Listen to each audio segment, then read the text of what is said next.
Boa noite, galera!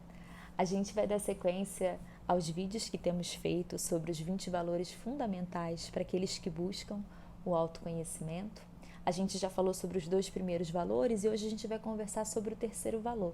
Então, se por algum acaso você não viu os vídeos anteriores, você pode acompanhar a gente lá no canal do YouTube, o Desperte-Ser.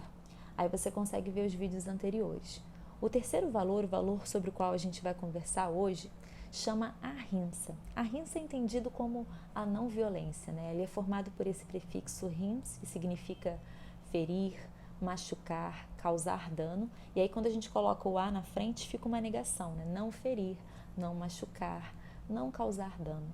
E aí quando a gente fala em não violência, as pessoas logo pensam em ações violentas, em atitudes de violência, em você bater em alguém, em você brigar com alguém.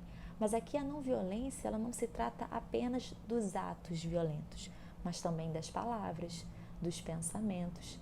E esse valor de não violência, ele só vai ter uma força pra gente na medida em que eu também não quero ser ferido, eu também não quero ser machucada pelo outro.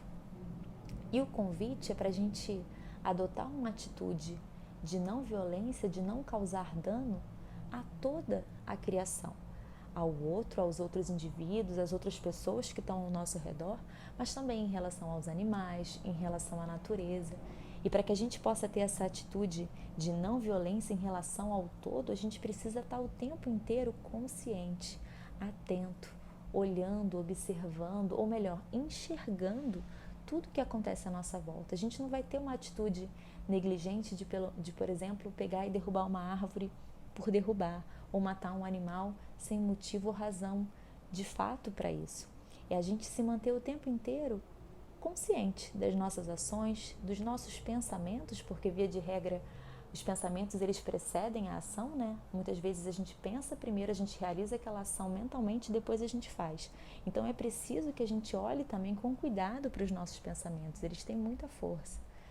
E dessa forma, de maneira consciente, a gente acaba evitando e tendo uma atitude de não violência em relação ao todo. Mas como o convite é para a gente ter essa atitude de não causar dano a toda a criação, eu, você, todos nós também fazemos parte dessa criação. E aí eu acho que cabe a gente se questionar como que é a nossa relação e as nossas atitudes em relação a nós mesmos. Que atitudes destrutivas eu acabo adotando em relação a mim? Será que eu me aceito? Será que eu respeito o meu corpo? Será que eu respeito o meu tempo? Será que, por exemplo, quando eu estou doente e cansado, eu respeito esse meu estado ou eu me forço a ir treinar, a ir fazer uma atividade que eu não me sinto capaz de fazer naquele momento? Como é que eu lido comigo mesmo? Numa prática de yoga, por exemplo, será que eu respeito a forma que o meu corpo adota num determinado asana? Ou eu tenho a imagem de um asana ideal e eu quero a qualquer custo e a qualquer preço alcançar aquela forma? Como que será que eu lido com as minhas dificuldades, com as minhas limitações aparentes? Aqui a ideia, na verdade, a gente se acolher, se abraçar, se aceitar.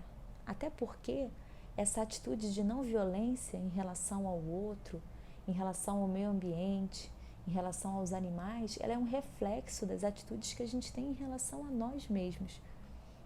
Então, se eu não consigo lidar comigo de forma não violenta, como é que eu vou querer agir de uma maneira diferente em relação a todo o resto? O antídoto, né? O antídoto para a violência, na verdade, seria a paz.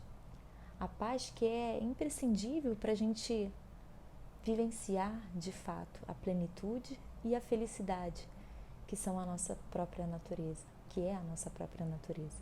Então aqui fica o convite para a gente alimentar essa paz, para a gente cultivar esse estado de paz, para que dessa forma ele se reflita e se expresse através das nossas atitudes de não violência, de acolhimento, de amor.